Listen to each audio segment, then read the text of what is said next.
Hello my fellow Archons, and welcome to a video where I thought we could take a look at a few cards that I came up with. That maybe we could ask the question, what if these cards existed in KeyForge? What sort of synergies would they create? What sort of, how would it affect the game? And I think I've got some pretty cool ones. I would love to hear what you guys think about these cards, because there are some pretty neat effects that I have in here. Some unique ones that we've never seen before, and I thought it might be interesting just to take a look and see what they're like. And by the way, none of the artwork in this video belongs to me. Obviously, this is all just stuff that I found online that I thought could match up with the cards that I made here pretty well. So none of this artwork belongs to me. It belongs to other people. So just to have that out of the way, let's get into it. So first off, we have one from House Untamed called Waning Moon, which reads, play for the remainder of the turn. Your opponent loses 1 ember each time you play a creature. So it's kind of like Chelonia's Evil Twin, but in action card form. And you'll notice that it is pretty much the inverse of Full Moon, which gains you an ember every time you play a creature. This one makes you lose 1. So it's kind of like, again, Chelonia's Evil Twin, but as an action. So sort of you get it as a one-time effect, whereas Chelonia, you might be able to have it over multiple turns. And then, of course, I had to throw in the flavor text of, you were right. It's not mathematically possible for a moon to be orbiting the Crucible. Sort of a play on Full Moon's flavor text. Okay, so the next one we have here is Shady Karina. She belongs in House Shadows, 2 power, elusive Reap, deal 1 damage to an enemy creature for each ember in the opponent's pool. So I like this one because it sort of punishes the opponent for having lots of ember. If this creature is still out on the board, then the opponent might not want to have a lot of ember, but of course, I don't think it's like that huge of a punishment, so they might not worry about it too much. And the more ember they have, the more damage you get to deal to their creatures. Particularly, probably their problematic ones. But that's Shady Karina. Let me know what you think of that one. Next up, we're moving into House Sanctum with Capturo Embrem. And does this not look like an actual KeyForge card? Like the artwork and everything, in my opinion, this actually looks like a KeyForge card. It reads, play each enemy creature captures 1 ember from its own side. And there's a Mars card that does a similar thing that I cannot remember the name of off the top of my head. It always hurts to have ember captured onto your own side, because then the opponent gets to get that ember once they destroy those creatures. And I think it's a really neat way of taking ember from the opponent. Rather than just stealing it or having them lose it, instead it pretty much puts it in a spot that you can get it eventually when you take out those creatures. And so if the opponent has a really big battle line, then Capturo Embrem would be absolutely killer. You could capture like 10 or more ember onto the opponent's creatures that way. So this one is also pretty neat, I think. Alright, next is one that I really like the thought of. This one is called House of Scars from House Dis, which reads, destroyed, put this creature into your opponent's hand. Once there, this card cannot be played or discarded. And the flavor text reads, scars stay with you forever. But this one is, maybe the effect is a little too much, because maybe you should be allowed to discard it, but not played, or maybe there needs to be some way to get out of the opponent's hand, or maybe it just stays there forever in their hand as like a permanent chain. So that they really have to debate whether or not they want to destroy the creature, or maybe they have to time when they destroy the creature properly. So House of Scars is just there forever. So you will always have that 1 card clogging up your hand no matter what you do. I don't know, so based on that, perhaps the card needs to be, changed so that somehow you can get the card out of your hand. So maybe once there, this card cannot be played. I don't know. Let me know what you guys think. Alright, so here's another interesting one from House Dis. This one is called Purge Note.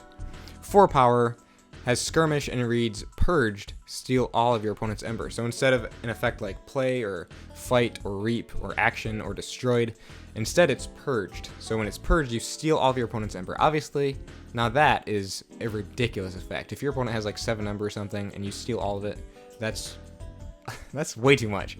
But still, the fact that you have to purge the creature in order for that to happen, that is challenging, because if you don't have a way in your own deck to purge this creature, then that means you will never get that effect to go off unless the opponent purges it for you, which with an effect like that, that's never going to happen. They're not going to purge that creature unless there's a card maybe like First or Last, which maybe the lowest or highest power creature is 4 power, and which in that case they'd probably just discard First or Last. So, but yeah, that effect of stealing all your opponent's ember might be a little much. Maybe like steal like 4 ember or 5 ember, or maybe it needs a different effect entirely, something that doesn't involve stealing. Maybe like destroy each enemy creature. I don't know, but I like this guy. Also the artwork, wow, I don't know who drew that, but holy cow, that is beautiful. I love it. Next up, we have another Dis creature called Time Warden, which reads, play, your opponent cannot play cards on their next turn.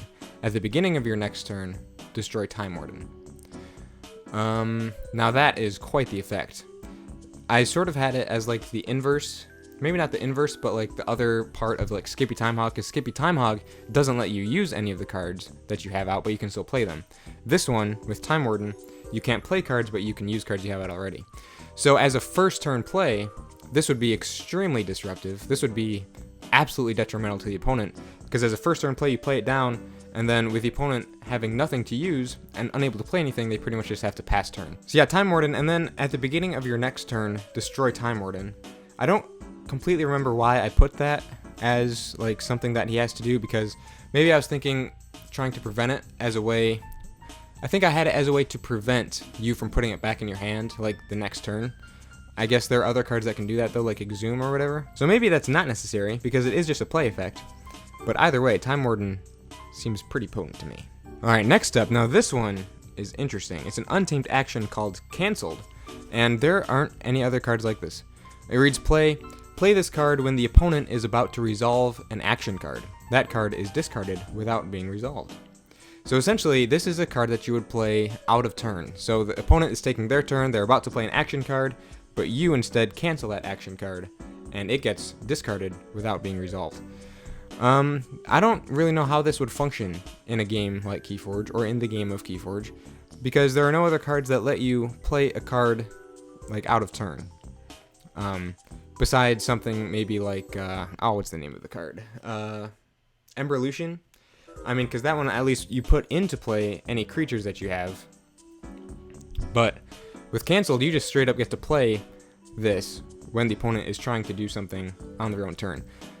This would be extremely disruptive if they've like set up for this combo all game, and now they're finally getting to play out the combo, but then you just cancel a critical part of it. Then this card would be absolutely insane. So I don't know. Let me know what you guys think of this one. I think it might be a little too much, and it's really weird. Like, there's nothing else like this. So yeah, let me know. I would be interested to hear your thoughts. How would you guys refine this card? Or would you just not want it to exist? I'm not sure. Alright, so those are all cards that are sort of like legit. Like, I would not be surprised to find some of those in an actual KeyForge set. Like, they're not super broken or anything. But now I have 9 cards here that these ones are just absolutely insane. These effects are so overpowered and broken, you will never find these in a KeyForge set. They are just way too obnoxious. But they were fun to come up with because of how wild they are.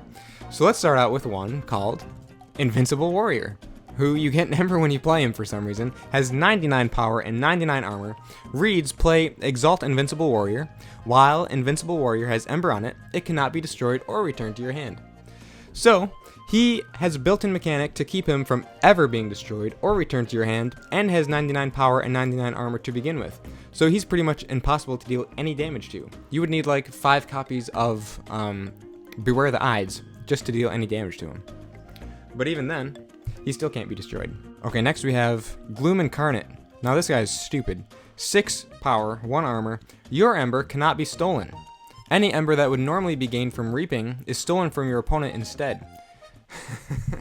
That's just ridiculous. So essentially, this is like Dimension Door, but the effect is just constantly active, and your Ember also can't be stolen. And it's also a massive Shadows creature. Dimension Door in Logos, like, it's a pretty strong effect when it does happen to go off one of those 25 times that you play it, but just having it as a constant ability, like a constant effect, especially in House Shadows, where there are a number of abilities that steal already, sometimes even through reaping, like with Gamgee or whatever. Yeah, Gloom Incarnate would be way too much, but I think he's kind of cool though. I mean, look at this guy. Wouldn't you love to find Gloom Incarnate in a deck that you open, and you're just like, you can't steal from me, and I'm just always stealing from you no matter what I do. So yeah, that's Gloom Incarnate. Next up we have, from also House Shadows, although I feel like this guy would be better in House Dis, Puppet Maker, 4 power, elusive, and apparently he's a leader. While in the center of your battle line, Puppet Maker gains action, take control of an enemy flank creature. While under your control, it belongs to House Shadows and gains Reap, steal 1 Ember. So this guy is sort of like Lord Aembermedes, but brings things into Shadows instead, and gives them Reap, steal 1 Ember. Imagine this guy with Gloom Incarnate, so you get to Reap, steal 2. That's like, you get 3 Ember for doing that, and you steal 2 from the opponent. That's ridiculous. Alright, we just got a few left here. Speaking of House Dis, we have Zerfanx the Fallen. I don't know what I was on when I gave him that name, That thing is impossible to spell. But he reads, oh, this is another leader apparently. While Zerfanx the Fallen is in the center of your battle line, it gains Reap. Destroy each other creature. Oh my gosh. Give Zerfanx the Fallen a +1 power counter for each creature destroyed this way. Gain 2 chains. The addition of chains is interesting. He reminds me of Skixuno, but just you can do it whenever you want. Skixuno on a stick, essentially. You can Reap to do Skixuno's ability over and over. So obviously this guy could get beefed up like crazy, but there is the caveat of you gaining 2 chains. And that happens every time you Reap with him. So even if you Reap with him and he doesn't destroy anything, you still get those 2 chains. So that would limit when you would actually want to Reap with him. Alright, now this one is kind of funny. We have Dinosaur Logic. You get an Ember when you play it. Play. A friendly creature captures 1 Ember. Exalt a friendly creature. If you do, ready and use a friendly creature. If you do, deal 2 damage to an enemy creature. If you do, exalt a friendly creature. If you do, gain 1 Ember. This sort of epitomizes dinosaur logic in my opinion, because dinosaurs tend to do things, do this, if you do that, then you can do this, if you do that, then you can do this, and then these 2 things happen, which then will trigger this to happen. So that's just sort of all shoved into one single card. The way the dinos do things is kind of convoluted sometimes. So that one is just kind of a joke. I thought it was kind of funny. As a bonus, we have one last card, and this is by far the best card I have ever created. We have, behold, Disturbed Dumpling. Play, your opponent loses all their Ember. This guy definitely belongs in House Dis. Look at how terrifying this man is, and what a fitting effect for such an intimidating creature. Thanks for watching.